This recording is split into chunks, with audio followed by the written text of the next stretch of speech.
Imagine that you're driving a car and the windshield on the car is very filthy. It's covered in dirt and it's really impossible to see through the windshield. You may have to stick your head out the window to see in front of you. If it's a day that's rainy or snowy or there's a lot of really lousy drivers on the road, it may be that much more difficult to see and to drive. And in this scenario, there would be no utility in getting a new prescription for your glasses and trying to do something to help with your eyesight because the problem isn't your eyesight, the problem is the filthy windshield. Similarly, when people are working on listening to their intuition and living a more intuitive life, oftentimes they will approach it like they need to learn something about their intuition. They need to foster a stronger intuition. They need to really enhance that sense.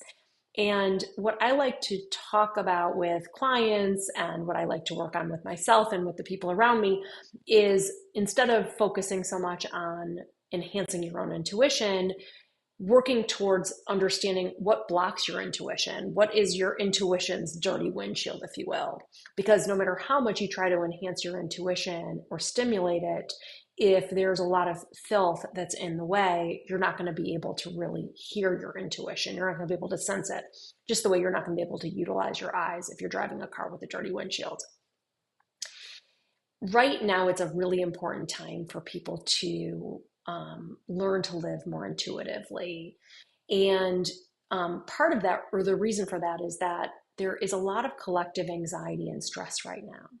And so the example that I'm going to utilize actually to talk about what may be in the way of our intuition um, is the example of a sense of urgency. That is something that I'm noticing in myself, I'm noticing all around me, I'm noticing with my clients, and a sense of urgency is really keeping us from being able to listen into our intuition. And it makes sense as to why we're experiencing it. Even if in your own life things are pretty calm, nothing's really that worrisome or stressful that's happening, there is a collective stress and a collective anxiety that you may be more affected by than you even realize. And when we're in stress or when we're anxious, we have a part of the brain called the amygdala, which serves as an alarm. And what do alarms do? Alarms tell us to hurry up, to get on with things quickly. So it makes so much sense why we would all be feeling a little bit more of a sense of urgency right now. To work with this urgency, to work on lessening it so that we can access our intuition a little bit more effectively, you can do a simple practice of reminding yourself that you're not in a hurry, that you have time, and that you can take your time.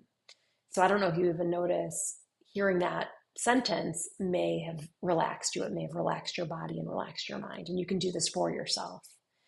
Additionally, any other kinds of practices that help to stimulate the parasympathetic nervous system, which is the nervous system, the part of the nervous system responsible for rest and digest, that calms our bodies and our minds and our hearts. Any kind of practices that stimulate the parasympathetic nervous system will be really effective at helping with that sense of urgency. So breath work, meditation, calm exercise, moving the body, being in nature, those are things that can be really, really useful. Thank you.